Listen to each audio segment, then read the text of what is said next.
দেখো বন্ধুরা, আজকে আজকে আমি রান্না করছি কচু আলুর দম ডিম দিয়ে।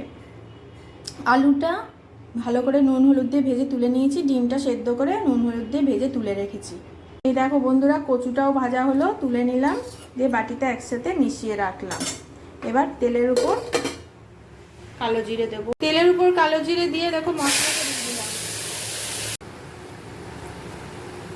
জিরে গুঁড়ো দিলাম, লঙ্কা গুঁড়ো দিলাম, হলুদ দিলাম, লবণ দিলাম, কাশ্মীরি লঙ্কা গুঁড়ো দিলাম, আর মশলাতে দিয়েছি পেঁয়াজ আদা রসুন আর একটা টমেটো পেস্ট করে দিয়েছি, দিয়ে ভালো করে কষিয়ে নেব। দেখো বন্ধুরা, মশলাটা কষিয়ে নিয়েছি, আলু কচু ও ডিম একসাথে ঢেলে নেব, দিয়ে ভালো করে মাখিয়ে নেব মশলার সাথে।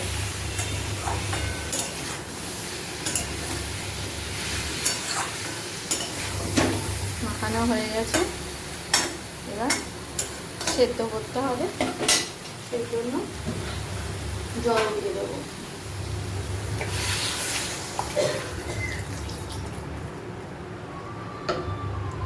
জল দিয়ে দিলাম, এবার সেদ্ধ হবে।